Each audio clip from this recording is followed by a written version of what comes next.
Bonjour à tous. Aujourd'hui, dans notre série Terroir Gourmand, nous partons à la découverte de l'Indre, en Berry. Boris nous présentera la poule noire du Berry, une race qui a bien failli disparaître, tandis que Marc nous préparera le fameux pâté berrichon. Nous ferons un détour par Valençay, où s'ancrent deux produits d'appellation d'origine différents sous un même nom, un vin et un fromage. Je vous laisse en compagnie des producteurs qui font vivre ces beaux produits et je vous retrouve juste après pour une nouvelle recette. A tout de suite.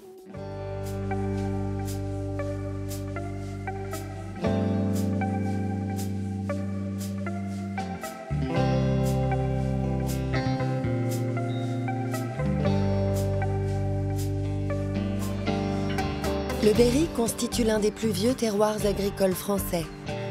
La partie située sur le département de l'Indre est composée de forêts denses et de lacs paisibles contrastant avec de vastes champs entrecoupés d'arbres. Ancienne province historique de la France de l'Ancien Régime, certaines architectures magistrales datent du classicisme renaissant et rappellent le riche passé de la région. Traversée par la Creuse, l'Indre, le Cher et la Loire, l'Indre-en-Berry regorge d'une faune et d'une flore variées. Région gastronomique reconnue, elle se distingue par ses recettes d'antan et ses vins variés qui font la fierté de ses habitants. Allez les chiens, on y va. On est parti. Au cœur de l'Indre-en-Berry, dans le village de Mézières-en-Brenne, Boris prend soin de ses 1200 poules noires du Berry, et ce depuis plus de 10 ans. Donc c'est une poule noire, bien sûr, pas que par le nom, mais par la couleur aussi, qui est avec des reflets bleutés avec le soleil. Et après, c'est vraiment une volaille de chair et aussi pondeuse, hein, qui fait des œufs tout blancs pour bien différencier de la poule de l'œuf. Voilà.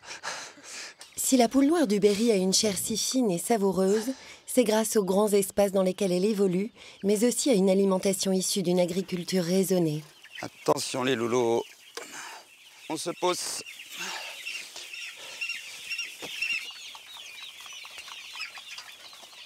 On va mettre à manger aux petits poussins noirs du Berry. Donc ça c'est un aliment, donc il n'y a pas très longtemps qu'ils l'ont. C'est du blé, du maïs, oui comme ça peut paraître étonnant, des petits pois pour les protéines et un peu de tourteau de colza pour équilibrer la ration. Voilà, hein, c'est que des produits en Brenne par un jeune agriculteur qui nous fait des belles choses et des bonnes choses. Les poules arrivent à maturité au bout de 150 jours. 5 mois durant lesquels Boris doit être attentif à ne pas mélanger la race avec d'autres espèces. Il y a un poulet qui vient de rentrer avec les petits noirs du Berry, donc ça je ne veux surtout pas. Donc là on va tranquillement le faire sortir. Voilà. Boris garde un œil en permanence sur ses volailles pour qu'elles ne soient pas dévorées par des prédateurs avides de nourriture en cette période de printemps.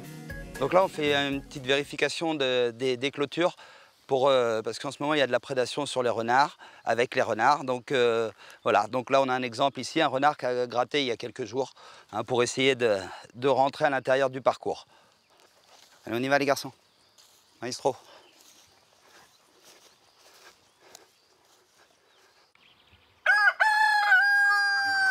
Apparue au début du XXe siècle, la poule noire du Berry a quasiment disparu après la Seconde Guerre mondiale.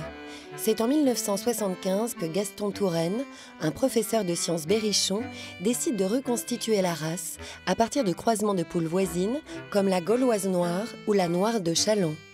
Pendant 25 ans, quelques particuliers la sauvegardent précieusement dans leur basse-cour et en 2001, une poignée d'éleveurs décident enfin de commercialiser à nouveau cette volaille disparue de nos étals. Salut papa, ça a été la route.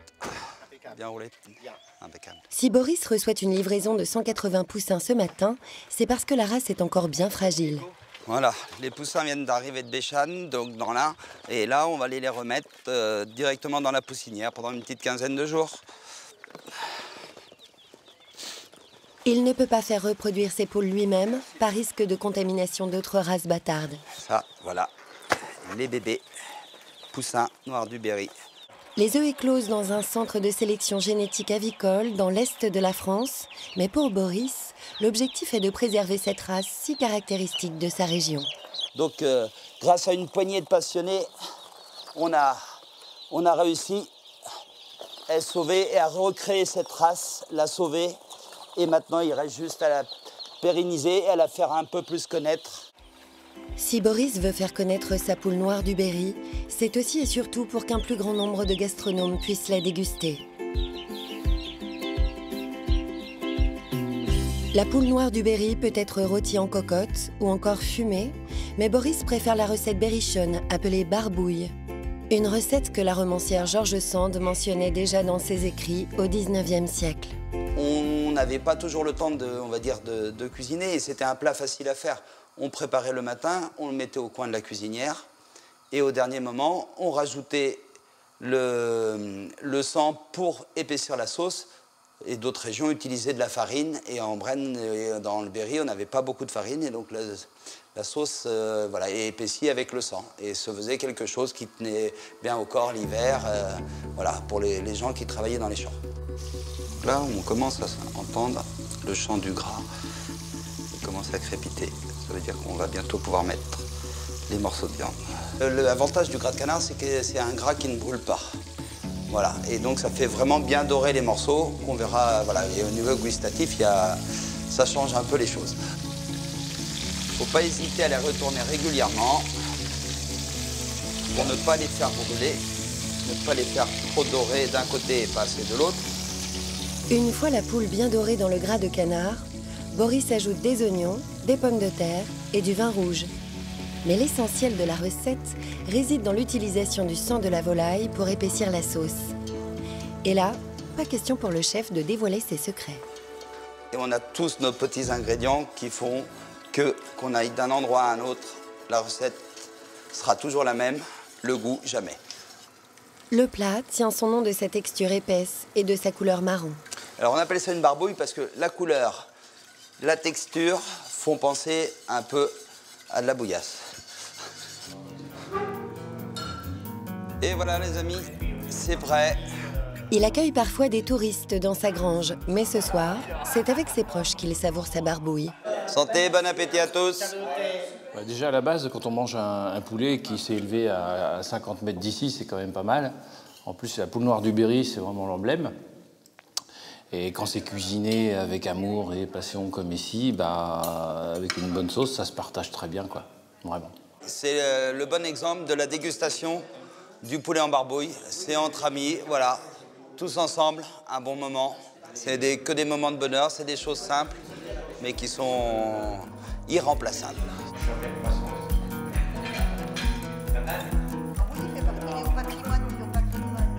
Boris perpétue la recette de la barbouille connue depuis plus d'un siècle.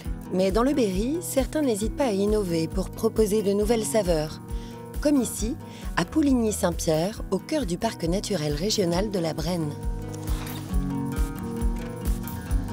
Salut Jean-Pierre. Ouais, ça va? Aidé d'un collaborateur et tout juste sorti de l'école, Alexandre a mis au point il y a 2 ans une liqueur alcoolisée à base de lait de chèvre, réalisée avec les produits du terroir berrichon. On avait regardé un peu les spécialités locales et on était parti soit sur un gin à base de lentilles, on a vite laissé tomber l'idée et après on s'est dit les alcools qui ont une connotation régionale, c'est les alcools de plantes, donc on va lancer une liqueur de plantes. Et pour pas faire quelque chose d'invendable et qui brûle la gorge à 50 degrés, on s'est dit on va faire quelque chose de plus doux, à 17 degrés, une crème. Et pour avoir ce côté onctueux, comme on est le pays du fromage de chèvre, on s'est dit on va travailler ça avec du lait de chèvre. Alexandre décline sa liqueur à base de châtaignes, de pommes ou de plantes aromatisées et l'a appelée la capricieuse. Donc, capricieuse, capri, caprin, étymologiquement parlant, c'était un petit clin d'œil à l'univers des chèvres. Puis ça collait bien à l'esprit des berrichons, c'était aussi un clin d'œil. Voilà, on est parti sur ça. Donc là, je te fais goûter la châtaigne. Nouvelle version, voilà.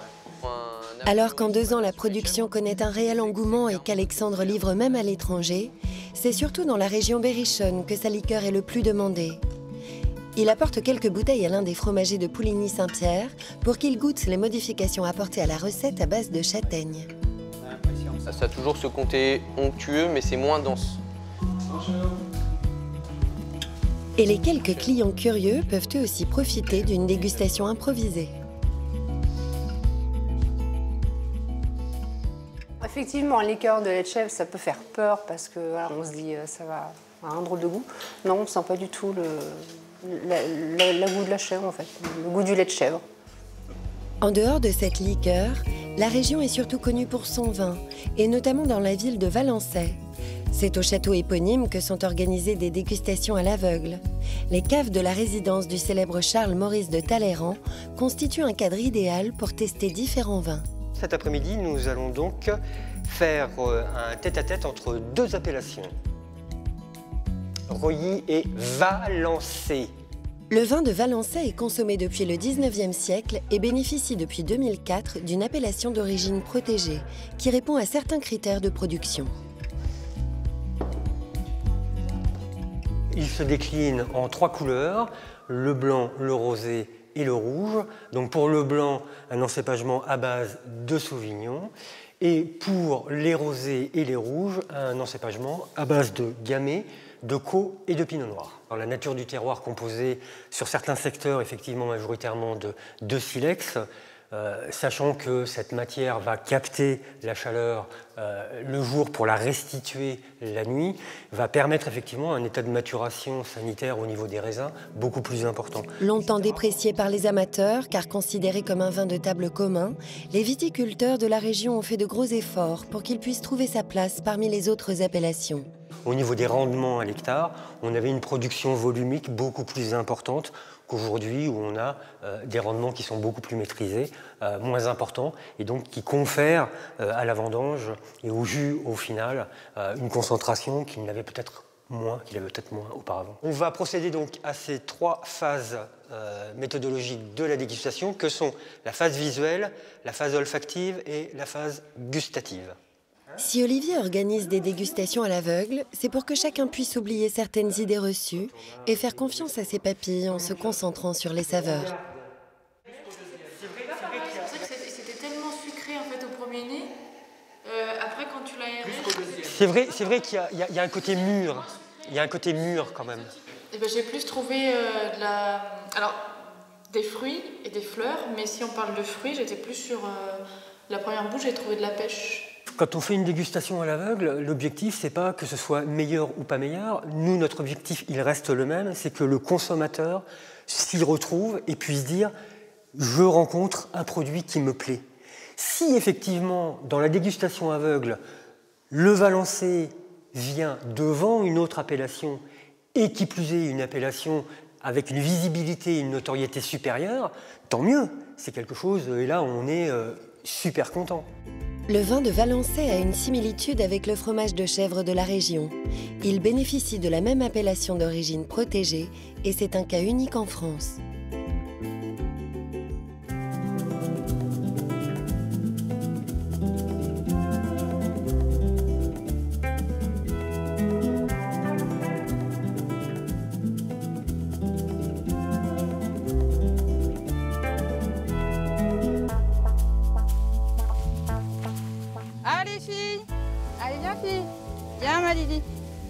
La réputation du fromage de chèvre de Valençay n'est plus à faire dans la région. Depuis près de 2 siècles, il orne les tables berrichonnes. Le savoir-faire se transmet de génération en génération et fait naître des vocations. C'est le cas d'Isabelle qui a toujours voulu être éleveuse de chèvres et fromagère. J'ai grandi avec des chèvres dans la ferme de mes grands-parents où on faisait du fromage. À l'adolescence, j'ai dit moi je veux être agricultrice, je veux avoir mes chèvres et faire mon fromage. Et puis on m'a orientée vers d'autres métiers et ça ne me correspondait pas. Et donc j'ai pris la décision de retourner à l'école pour être d'abord chef d'exploitation et puis ensuite de me spécialiser dans la transformation, l'élevage de chèvres et la commercialisation des fromages. Ah la fille, oh c'est bien ça, ah c'est bien ça. Depuis 4 ans, Isabelle élève 150 chèvres laitières. Les 2 tiers du troupeau sont de race alpine. Les chèvres restantes sont des coups clairs. Isabelle souhaiterait les faire reconnaître dans l'appellation d'origine protégée comme étant la race du Berry. Elle va avoir une virgule noire sur la joue. Elle va avoir la démarcation là entre l'avant et l'arrière de ces 2 couleurs. Et puis elle va avoir des chaussettes noires. Pour la race, l'idée c'est de la faire reconnaître en tant que telle et que du coup on puisse avoir des plans de conservation. Puisque sans être reconnue, cette chèvre par exemple, on ne peut pas conserver la semence de bouc. Et donc pour la conservation de la race, c'est quand même très important. Au printemps, après la traite du matin, les chèvres sont libres de sortir au grand air pour se nourrir et gambader. Le fait qu'elles sortent, effectivement, ça va avoir une incidence sur le goût du fromage. Elles vont pâturer de l'herbe fraîche qui est pleine d'eau. Et donc cette eau, on la retrouvera dans notre lait et donc forcément dans notre fromage. Et du coup, on va obtenir un fromage en goût un peu plus frais. Allez, filles! Allez, viens! Allez! C'est bien! C'est bien! L'herbe fraîche est la base de l'alimentation des chèvres, mais elles ont tout de même besoin de compléments alimentaires autorisés par l'AOP sous certaines conditions. Dedans, des vis vont faire tomber le maïs et l'avoine que l'on produit et que l'on donne à nos chèvres. Et il y a un ordinateur dedans, je vais pouvoir régler la quantité que je veux qu'il distribue à mes chèvres. Et donc il va passer comme ça 4 fois par jour pour distribuer la ration des chèvres.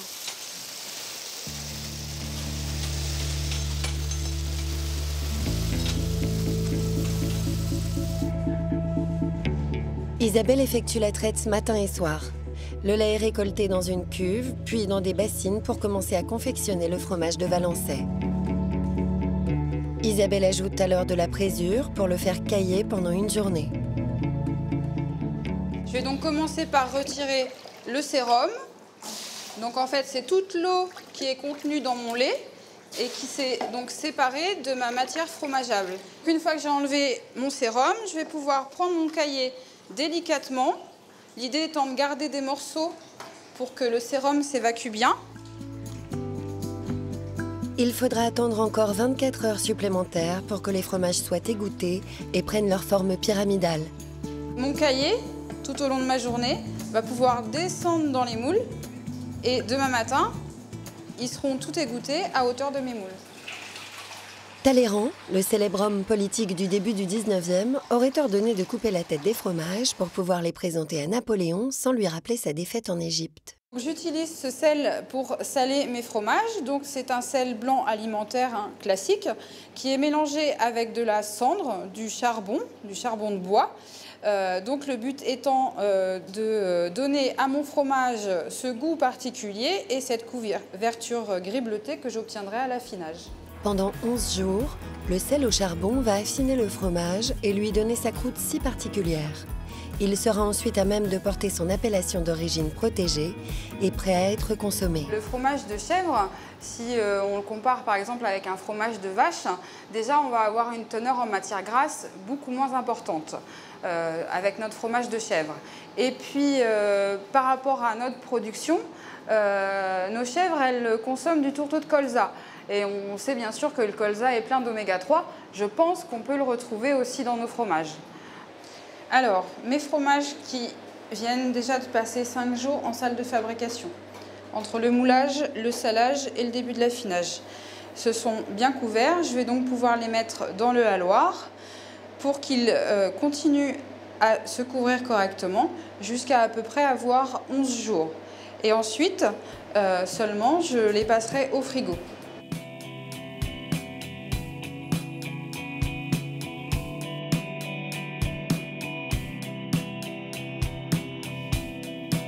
Depuis toujours, Marc aime cuisiner dans sa maison de Châteauroux. Ce directeur de cabinet est attaché aux produits de sa région, mais surtout à une recette remontant à l'époque des seigneurs du Moyen-Âge, le pâté berrichon, aussi appelé le pâté de Pâques. Ils avaient beaucoup de viande de chevreau. Donc avec cette viande, ils faisaient de la farce de chevreau. Et comme c'était juste après Pâques et que pendant Pâques, pendant le carême, on mange pas d'œufs, il y avait beaucoup d'œufs. Donc ils ont conçu cette recette avec une pâte brisée qui était faite à l'époque avec du saindoux et de la farine et de l'eau tout simplement. Et puis donc ils font une bande de chair de chevreau et puis ils posaient des œufs durs dessus coupés en deux. Voilà. Aujourd'hui, Marc a remplacé la viande de chevreau par une farce de porc et de veau plus tendre. Il met un soin particulier à utiliser uniquement les produits de sa région. Enfin, moi, je suis très attaché à mon département, à mon territoire. C'est pour ça d'ailleurs que j'aime beaucoup faire cette recette, hein, parce que même si j'aime bien faire de la cuisine en général, le pâté berrichon, c'est vraiment ma spécialité, je dirais, culinaire, parce que je suis attaché aux valeurs de mon département. Une fois la farce posée sur la pâte brisée, Marc ajoute des œufs durs coupés en deux. Il referme ensuite le pâté pour le passer au four pendant 45 minutes. Des gestes qui se perpétuent de génération en génération. C'est également sur le plan affectif parce que ma grand-mère a transmis cette recette à ma mère qui me l'a retransmise à son tour. Voilà. Donc, et puis c'est assez rigolo parce que mon petit dernier qui aime bien faire la cuisine, de temps en temps, il me regarde faire. Donc je me dis que peut-être que lui, après, c'est lui qui apprendra à ses enfants à le faire à son tour. Hop. Si les gestes viennent de sa famille, c'est avec ses amis que Marc aime déguster cette spécialité. Alors, c'est vrai que là, finalement, je vais satisfaire tout le monde parce que je sais qu'il y en a qui l'aiment plutôt chaud et tiède et d'autres plutôt froid. Et là, comme je l'ai fait cet après-midi, je ne l'ai pas mis au frigo, comme ça je me suis dit, il va se... Voilà. Mais c'est Frédéric qui m'a fait découvrir la farine du Berry. Comme c'est un produit du terroir, dès qu'on met un pâté berrichon, on parle de notre département et puis des traditions. Donc c'est vrai que ça déclenche souvent des discussions autour de l'Indre, autour de l'histoire de ce pâté en fait. Donc je pense que c'est un bon déclencheur de conversation. Mais c'est vrai que le pâté de Pâques de Marc, moi je l'aime. C'est l'importance des ingrédients qui fait la différence. Moi je vais bien tester bien chaud. Ouais, c'est vrai qu'on l'a encore jamais testé. Les berrichons ont à cœur de défendre les produits de ce terroir affirmé.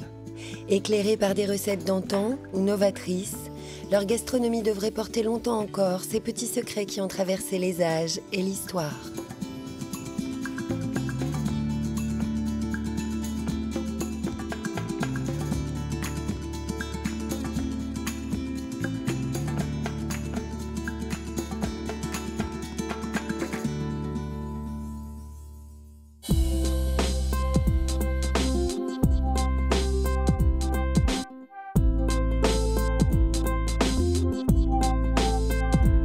Aujourd'hui, je cuisine des escargots au jus de pamplemousse et purée de rate. Pour réaliser cette recette pour 4 personnes, il vous faudra 48 escargots du Berry de taille moyenne, 25 g de capre non pareil, 50 g de tomates rouges, 2 cuillères à soupe de persil plat, de l'huile d'olive et du beurre doux. Pour le jus de pamplemousse rose, un pamplemousse rose, 100 g de crème liquide, 40 g de lait entier, 2 g de gingembre frais, 2 g d'ail. Pour la purée de pommes de terre rate à l'huile d'olive, 500 g de pommes de terre rate, 2 décilitres de lait entier, 2 décilitres d'huile d'olive, une feuille de laurier, un brin de thym, 1 g de curcuma et du gros sel. Dans une poêle, chauffer l'huile d'olive avec le beurre et faire sauter les escargots 2 à 3 minutes. Il est important de ne pas sauter les escargots plus longtemps, cela les rendrait caoutchouteux. Assaisonner, égoutter et réserver sur un papier absorbant. Pour le jus de pamplemousse rose, pressez le pamplemousse rose pour en récupérer le jus. Hachez le gingembre et l'ail. Dans une casserole, versez le jus de pamplemousse, la crème, le lait. Ajoutez le gingembre et l'ail. Portez à ébullition, assaisonnez. À défaut de pamplemousse, vous pouvez bien sûr utiliser du jus d'orange. Mixez, puis réservez.